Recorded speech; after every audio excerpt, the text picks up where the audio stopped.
Eh bien, bonjour les gourmands, bonjour les gourmandes, j'espère que vous allez bien. Moi, ça va plutôt bien. Le froid est encore de rigueur ici dans le nord, bien que ça a un peu radouci.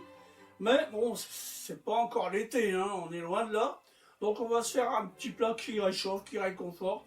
On va se faire une purée de pois cassés. C'est un plat qui est pas cher, qui est facile à faire et qui est très bon. Que demander plus? Alors, avant de commencer, on clique sur la petite cloche qui est en dessous pour ceux qui ne sont pas abonnés. Et puis on se retrouve juste là derrière, au fourneau. C'est parti. Bon, donc pour préparer une petite purée de pois cassés, pas difficile. On se prépare d'abord une garniture aromatique, un blanc de poireau, une carotte, un oignon, une feuille de laurier, ça suffira. Ensuite, j'ai 2 pommes de terre. J'ai également 100 g de lardons pour parfumer nos pois cassés. Ensuite, en viande, j'ai 4 saucisses fumées qui nous viennent du Doubs, donc Franche-Comté, je pense, et un peu de poitrine aussi fumée en tranches, parce que bon, tout le monde n'aime pas la saucisse.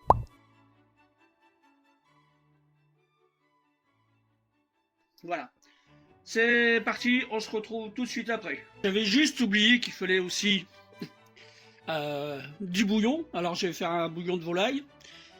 J'ai fait un bon litre de bouillon de volaille, donc vous voyez, j'ai un peu avancé sur la recette.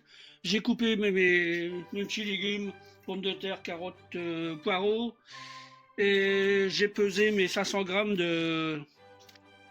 de pois cassés que j'ai aussi lavé. Donc je les ai lavés plusieurs fois pour qu'il n'y ait plus d'impuretés. Et voilà, on continue notre petite recette. Voilà, on va dire que elle est déjà quasiment finie. Allez, à tout de suite. Voilà, j'ai sorti mon faitout. On va mettre un fond d'huile d'olive. On va mettre ça en chauffe. Voilà, mon huile est bien chaude. Je viens y mettre mon oignon.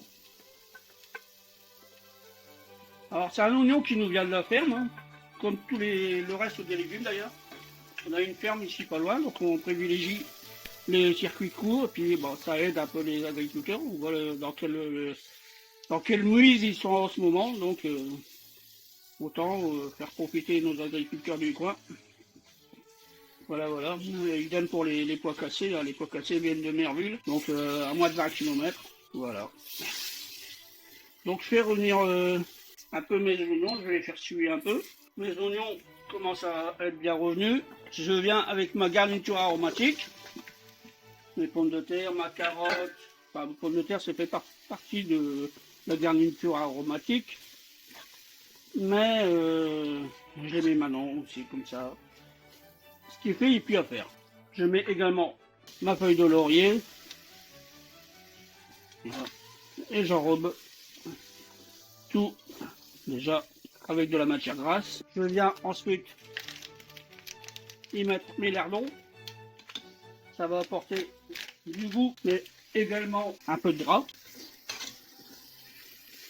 Voilà. Voilà, tout simplement. Mes petits légumes sont revenus un peu.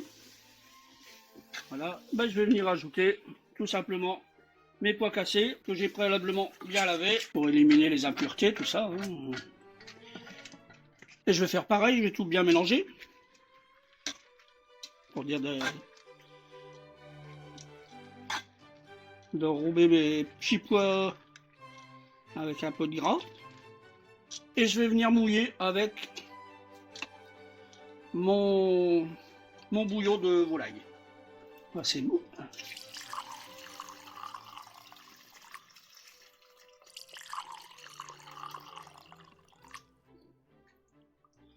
Je mouille à hauteur, quasiment, un peu plus même. Et je vais couvrir pendant 5 minutes, histoire de monter en température ma chauffante, ma casserole, mon faitout, pardon. Je suis arrivé à ébullition, je viens y mettre mes 4 saucisses fumées, que je n'ai pas piquées. Voilà. Et je vais couvrir. Les saucisses vont parfumer également notre purée de pois cassés, notre plat. Voilà, c'est parti, on couvre pendant à peu près 3 quarts d'heure et on voit ça après. Allez, à tout à l'heure. Ça fait environ une demi-heure que ça mijote. Je vais y mettre ma poitrine fumée. Alors il y a 4 tranches. Et voilà. Et on continue à faire cuire tout ça. Un petit feu, hein, tranquillou. Ça mijote tranquillement. Hein. On va encore laisser cuire ça un bon quart d'heure. Et après on passera au mixage. Nous arrivons au terme des 45 minutes. Je coupe le feu. Je retire le couvercle, mes saucisses sont cuites, je vais me les réserver. Oula. On les retirer. Je vais retirer mes tranches de poitrine également. Ça, je vais me le réserver au chaud, dans un four à 90 degrés. Ensuite, on va passer notre purée. Je vais venir récupérer ma purée, vous voyez, c'est déjà bien fondu. Hein. Il n'y aura pas grand chose à faire.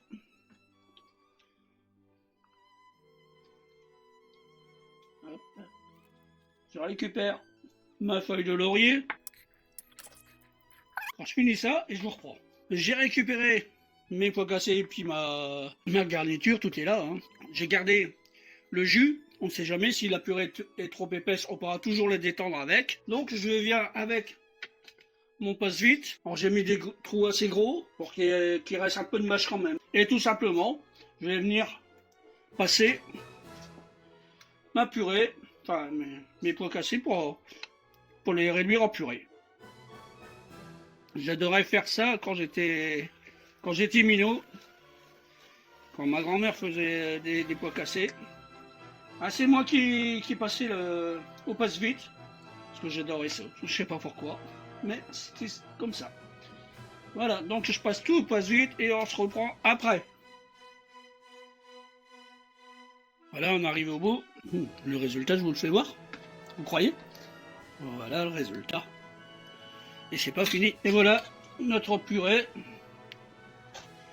Elle est encore bien chaude, elle va s'épaissir en refroidissant un peu.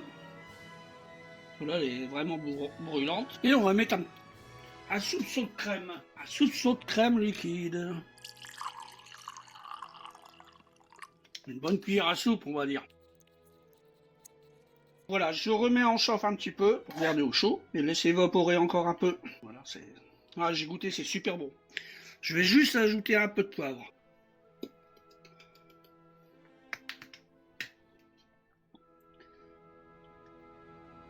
Alors on évite le sel, hein, parce que les saucisses sont salées, les lardons sont salés, donc inutile de rajouter du sel, hein, parce que même le bouillon de volaille ou le bouillon de légumes, moi j'ai mis du bouillon de légumes.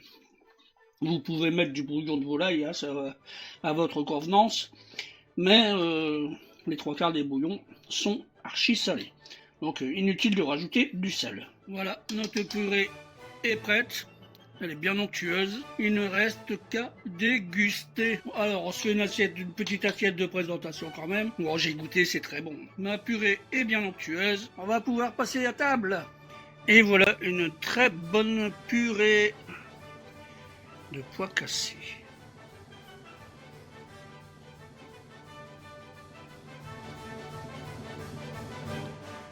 Bon, je pense que le résultat est flagrant. L'assiette est vide, c'était délicieux. La petite recette de purée de pois cassés est terminée. J'espère que vous l'avez appréciée. Merci d'avoir regardé jusqu'au bout. Si vous l'avez aimé, laissez-moi un petit like, laissez-moi un petit commentaire.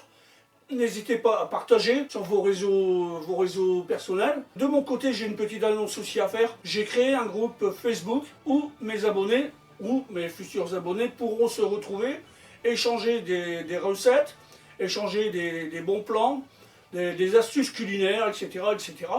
Donc, je mets le lien dans le premier commentaire. Il me reste juste à vous dire qu'on se retrouve très bientôt dans une nouvelle recette de Tonton Félix. Comme d'habitude, je vous fais des bisous. Allez, bye!